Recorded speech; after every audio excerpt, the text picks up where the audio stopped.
Like, share आणि subscribe करा रुचकर मेजवानीला आणि रेग्युलर रेसिपी अपडेट्ससाठी बेल आयकॉनवर क्लिक करा. नमस्कार, रुचकर मेजवानी विथ स्मितामध्ये तुमचं स्वागत आहे.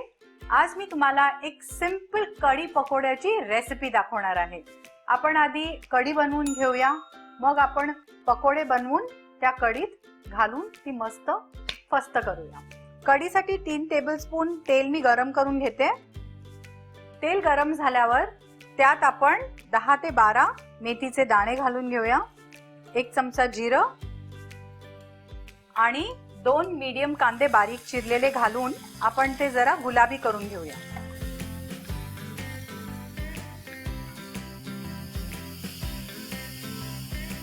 कांदा छान गुलाबी झालेला आहे.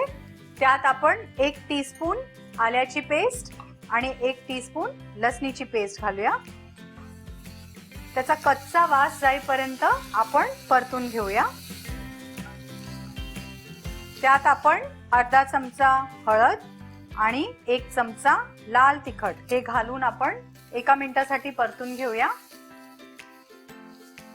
आता त्यात 2 मीडियम साइजचे टोमॅटो बारीक चिरलेले घालून टोमॅटो मऊ होईपर्यंत आपण परतून घेऊया.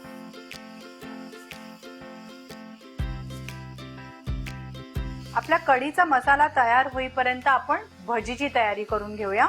इथे मी 3 कांदे बारीक चिरून घेतलेले आहेत. त्याच्यात 4 हिरव्या मिरच्या बारीक चिरलेले घालते मी. त्यात मी 1 वाटी बारीक चिरलेली कोथिंबीर घालते. मीठ, साधारण अर्धा चमचा हळद हे आधी मी मिक्स करून घेते व्यवस्थित, म्हणजे ते कांद्याला थोडंसं पाणी पण सुटेल. आता ह्याच्यात जितकं पीठ धरेल तितकंच मी घालणार आहे.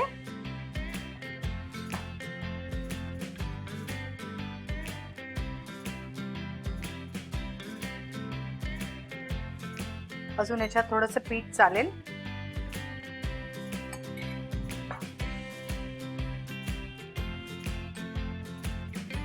ह्या पकोड्याच्या मिक्सचरमध्ये आपण अजिबात पाणी वापरलेलं नाही आहे. हे आता बाजूला काढून ठेवून देऊया आणि आपण कढी संपून घेऊया. इथे मी 2 वाटी दही घेतलेला आहे. त्या दह्यामध्ये मी साधारण 2 टेबलस्पून बेसन मीठ घालून ते व्यवस्थित फेटून घेणार आहे, म्हणजे त्याच्यात लम्प्स होणार नाही. आता हे फेटलेलं दही मी ह्या ग्रेव्हीमध्ये घालून घेते आणि लगेचच जवळजवळ 1 लिटर पाणी घालून शिजायला ठेवणार आहे. आता ह्याच्यात आपण ऑलरेडी मीठ घातलेलं आहे, तर ह्याला आता एक छान उकळी देऊया आपण आणि मग गॅस बंद करून बाजूला ठेवूया. कढी हलवत राहायला पाहिजे, नाहीतर ती फुटेल.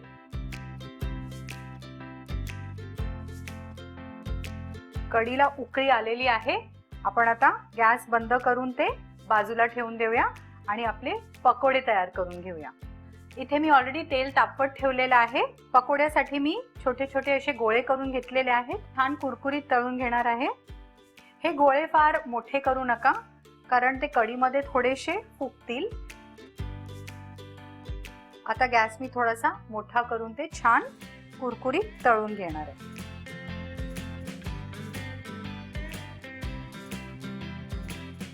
हे पकोडे तयार झालेले आहेत. एका बोलमध्ये आपण काढून घेऊया.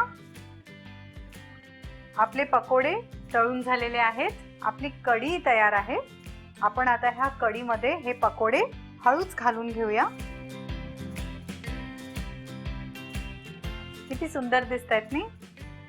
हे पकोडे आता कढीत मुरतील आणि सॉफ्ट होतील आणि मग आपण हे सर्व करू शकतो. ही कढी गरम गरम भाताबरोबर आणि एक लसणीच्या पापडाबरोबर अतिशय उत्कृष्ट लागते. तर ही डिश तुम्ही नक्की ट्राय करा आणि मला कळवा.